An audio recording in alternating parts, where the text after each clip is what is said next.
Ne pirmo gadu. Šī ir tā pati tēma. Cik daudz Latvija tirgojas ar Krieviju, attiecīgi tas nozīmē, ka ir cilvēki, ka ir uzņēmumi, kas ir savstarpēji saistīti ar agresoru valsti.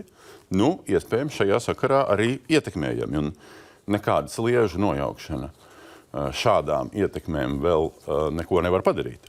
Lūk, attēls. Latvijas eksports uz Krieviju miljonos eiro. Skala, kurā ir bijis nepieciešams iet pāris 100 miljoniem mēnesī, skala no 2015. līdz 2025. gada 10 mēnešiem jaunākie statistikas dati. Nu, vai te vispār var pamanīt, ka karš sākās kaut kur šeit? Nu, mazliet kritums. Pēdējais mēnesis 99 miljoni mēnesī. 99 miljoni mēnesī.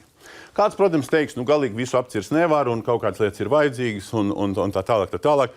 Atsauksies, ka tas lielā daļā ir reeksports, kas ir citur ražots preces, nevis Latvijā un kas aiziet uz Krieviju. Tā viss ir taisnība. Bet 99 miljoni mēnesī, kas nozīmē, nu, gadā ir šobrīd jautājums, vai būs pāri miljardam, vai būs tuvu miljardam. Kam ir robeža ar Krieviju? Igaunijai. Igaunijā, kas pēc teritorijas vai iedzīvotāju skaita nav pat par trešdaļu mazāk par Latviju.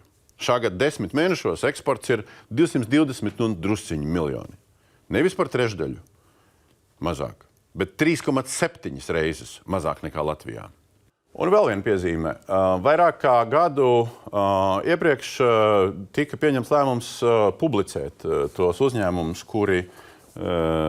to uzņēmumu nosaukums, kuri eksportē uz Krieviju.